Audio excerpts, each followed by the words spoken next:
Praise lord. దేవుని యొక్క పరిశుద్ధమైన నామానికి మహిమ కలుగును గాక. అందరూ కూడా బాగున్నారా? దేవుడు మిమ్మల్ని అందరినీ కూడా దీవించును గాక. ఈ పరిశుద్ధ గ్రంథం నుండి ప్రత్యేకమైన ఈరోజు వాగ్దానము, మీరు చేయు ప్రతి కార్యములను ప్రేమతో చేయడి.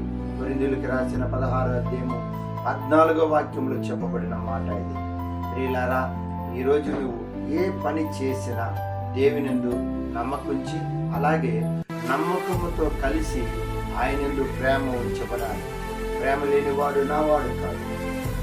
ప్రేమ అనేకమైన కార్యాల నుండి నేను విజయపరుస్తాను. ప్రేమతో దేవుడి పని నువ్వు చేసి దేవుని మందిరములో ఓడ్చాలన్నా ప్రేమతో చేయి. అలాగే దేవుని మందిరములో ఏదైనా పని చేయాలనుకుంటున్నావా, ప్రేమతో చేయి. ఇచ్చిత ఎవరికైనా ఏదైనా సహాయం చేయాలని ఉన్నావా, ప్రేమతో ఇవ్వాలి. నొసుకుంటూ కునుక్కుంటూ ఎవరికి సహాయం చేయకూడదు. ప్రేమతో చేసే ప్రతి పనిని దేవుడు నీకు తోడుగా ఉండి ఆశీర్వదించు. దేవుని సేవ ఒకవేళ నీకు ఇచ్చితే ఆ సేవలో ప్రేమతో చేయి.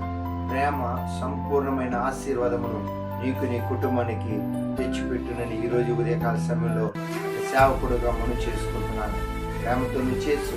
దేవుడు నిన్ను నీ కుటుంబాన్ని దీవించి ఆశీర్వదించును గాక. ఆమేన్.